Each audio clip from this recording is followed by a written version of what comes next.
How's it going, my true people? DrSlaking, the Slacking Doctor, back on Pokemon Showdown for week 5, I believe, of the NPL. It will say it to my right or left, I don't remember which side, but it'll say it to my right or left, whatever week it is. I think it's week 5 of the NPL Minors. And this week we're going up against my man Klover. I'm sure he goes by another name as well, but I can't remember what it is for the life of me. But we're going up against Klover and his North Carolina Tyranitarheels, I want to say. I'm sure I'm butchering that name and how it's supposed to be said. But regardless. Going into this game, we are 1-3, unfortunately. I feel like this season hasn't been a 1-3 season. We've had some difficult games for sure, excuse me. As soon as I start recording, my voice goes. But I feel like we could so easily have been like 3-1. 2 of those games have been very close. I've made some misplays. I've made some overly cautious plays.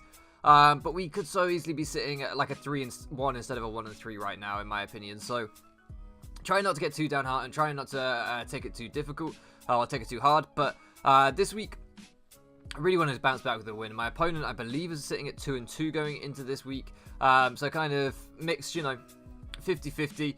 A little bit inconsistent, perhaps. I'm not sure. I didn't watch any of his games before. But with that in mind, I spent a little bit of time building a team. This was a solo build. Didn't have the front office help or any mocks or anything like that. But I built what I believe to be a fairly... Actually, that's not true.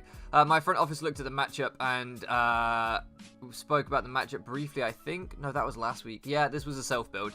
This was a self-build, I think, with hindsight. Not entirely sure on that one, but I'm pretty sure this was a self-build. So basically, we have Mac, the Mega Medicham. 4 attacks with high jump kick, Zen Headbutt, Poison Jab, and Bullet Punch. Max speed 252 so that we can speed tie with the Entei and the Gardevoir. Bullet Punch will pick the Gardevoir off if we've got any chip on it beforehand. But Poison Jab, if we know that it's a slightly slower Gardevoir, or we need to risk a speed tie to win the game, Poison Jab will just straight up kill this thing. Or if I want to catch it on a read, because looking at his team, he doesn't switch into high jump kick very well, so the Gardevoir could be the switch in. If I want a hard Poison Jab, then I can go for that. And that would definitely, if not KO, put it in range of Bullet Punch, but probably KO it. Also means we can speed tie with the Entei. Now, if I see that it's shiny Entei, I'll know that it's probably a banded set, but I need to wait to see the Entei. And then we have a Life Orb Torn, I believe. His only flying resist, as you can see here, is the Bronzong, which is weak to Heat Wave. So if I can just spam Hurricane plus Heat Wave, it kind of wrecks shop against his team. Obviously, his Electric type is neutral to flying and then weak to fire. So yeah, really, really nice for Torn matchup here. Then we have Rock's Tyranitar. I'm trying to remember exactly what the item was on this thing. I think maybe leftovers. We got Toxic on there so that we can hit the P2, because otherwise P2 kind of switches in on us for fun. Other than that, we have Crunch, Pursuit, and Stealth Rocks, I think. We possibly have Stone Edge as well, but I'm not entirely sure about that one. Over Pursuit if we do have it. Then we have a Rocky Helmet Amoonguss for something that he didn't bring, and I can't remember what it was. Some sort of fighting type, probably like a Mienshao or something, I don't know. But we have Rocky Helmet, Fizz Death, Amoonguss. When I got into the matchup, I built the team about a week before the game. We got super delayed playing the match. Shout out to my opponent. He was really good about scheduling and stuff, but we just didn't have compatible times at all with our schedules. But we managed to get it in, like, we had to get an extension and everything, so thank you to Trev and Richard for the extension. But yeah. Focus. So I couldn't remember what the Amoonguss was for. Even in the game, I was like, I don't know what this was for, but it's very physically defensive Rocky Helmet. Then we have a Scarf Mold Breaker Drill, again with Sand, but then a Scarf Mold Breaker Drill. Second time I've done this. It's just, maybe even third time. Yes, third time I've done this. Crazy. Just because if you look at his team, he doesn't have a flying type on his team. Like, on his draft out period, no flying type. So his only ground immunities are Levitators, and his grass type is part electric type. So he just doesn't have like ground resist at all. I mean, he might have a bug type somewhere on his draft, but that would be it. So with that in mind, like, Scarf Earthquake just wins. Like, it just goes through. If we've got that Mold Breaker to get rid of Levitate, it just absolutely rips his team apart. So basically, looking at this matchup from preview, I was like, okay, get Rocks up as early as possible, chip things around for as many turns as I can, and make sure nothing gets set up, and at that point just come in, click Earthquake, and hopefully win. Hopefully I've whittled everything down enough. I might have to bait out some things to get chip on them, but for the most part, just go into Drill and watch things die. We do have some bulk on the Drill. It is Adamant Scarf to make sure it's as powerful as possible. And I do have some bulk on it, so I can switch into the Gardevoir on like Hyper Voices and Psyshocks and stuff pretty nicely, actually. Next up, we have Slowbro. Slowbro is a Slack Off Fizz Def set designed to take on the Entei.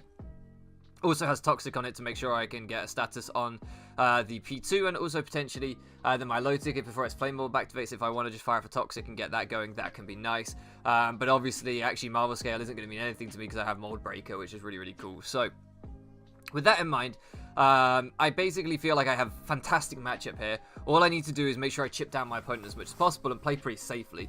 So I'm just going to lead off with T-Tar and try and get rocks up, as he leads off with Rotom-Mow, and I've seen this countless times already this league, people trying to Will-O-Wisp my T-Tar, so I'm just going to go hard into Amoonguss. Like I say, I don't even know what this set was for, so it's pretty just expendable in this matchup. I can throw it out. This Rotom-Mow wouldn't be able to do much to me anyway, like its 2 stabs do nothing to me, even though I'm Fizz Def.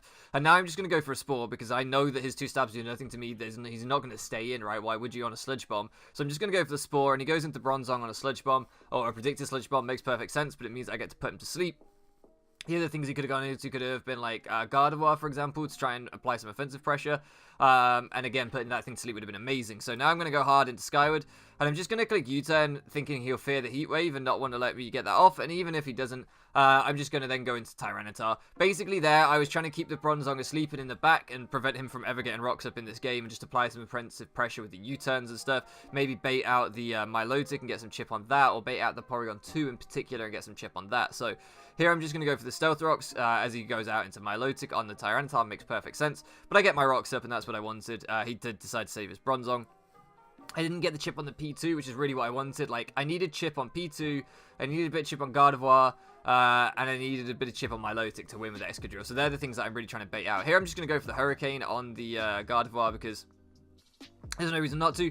I actually missed the Hurricane, it sucks. And I know he's got Regenerator because he's, or had Regenerator because he chased it off me, but obviously he chose to Mega Evolve, so he loses that at getting Hyper Voice. So I'm like, okay, I'm just going to keep Hurricane spamming and get him as low as possible. Yes, I lose Skyward, but it's fine. Like, at least I put this Gardevoir down to a good range of health.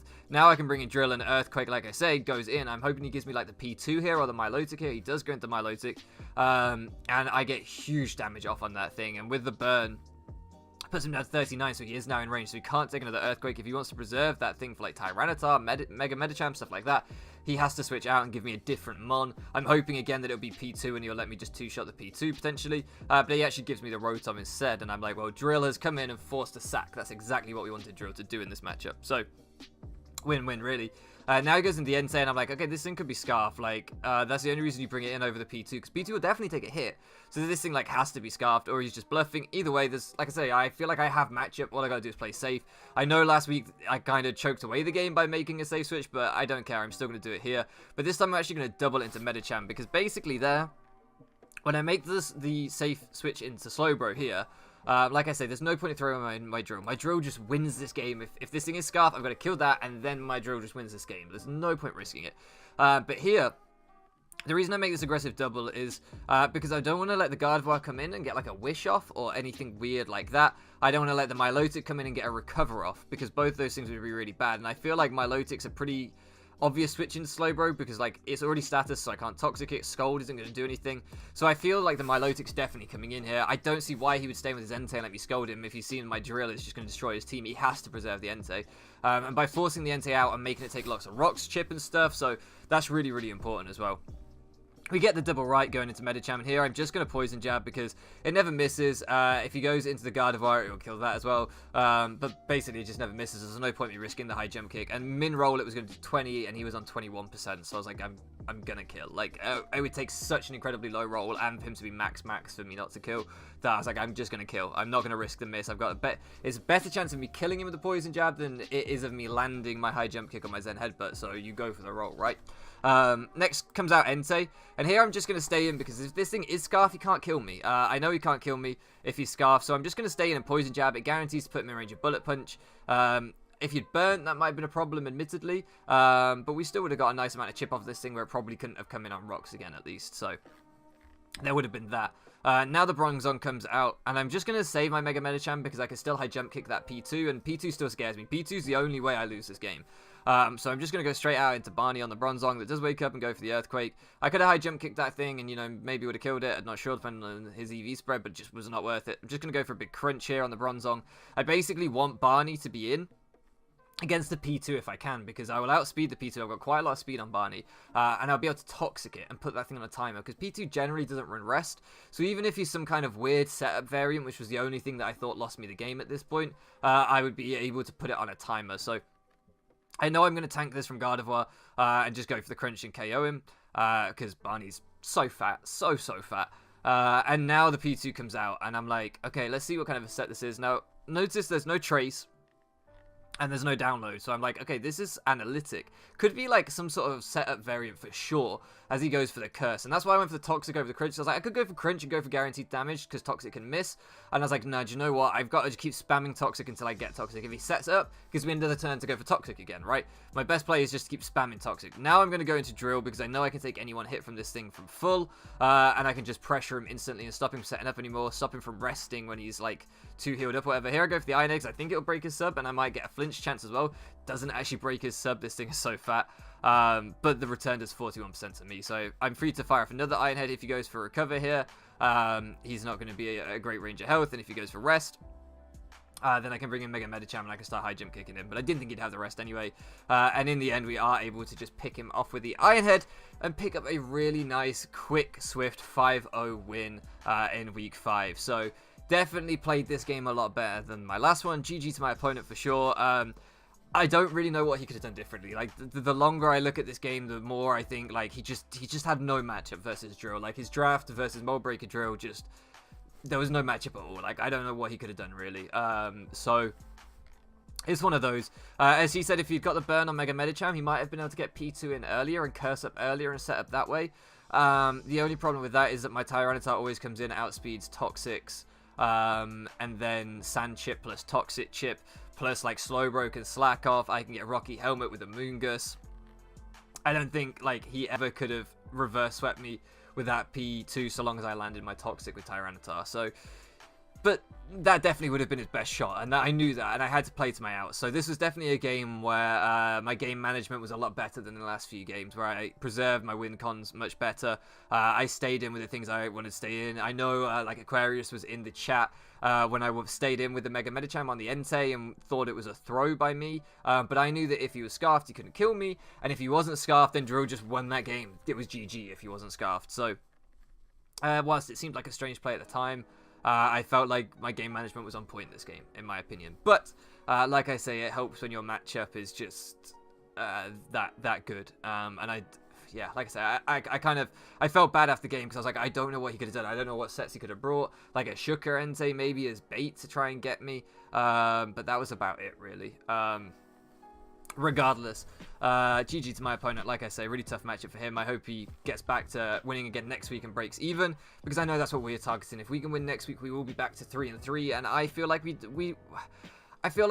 it's harsh on the Bovines to be going negative this season. I don't feel like we've played badly enough to be going negative this late into the season. So hopefully next week we can bounce back with a win. There is going to be a break week after this, so next Sunday, or next Saturday, I think it is, sorry, there'll be no upload, but the Saturday after we'll be back, basically just trying to get some admin stuff sorted with the league. So yeah, everyone's having a break week next week. But definitely check out that video when we come back, because like I say, it'll be our opportunity to go 3-3, and we're going up against Scrappy 10, who is representing the NPL in March Madness, and who I believe is still undefeated in Minors. So a very scary opponent for our week 6. But if we can beat him, we'll break even. So who knows? Definitely an opportunity for us. I hope you guys enjoyed this game. I hope you guys liked the sets and the build. I think it was one of our more effective this season. Thank you so much for loafing around with me, guys, and I'll catch you again next time.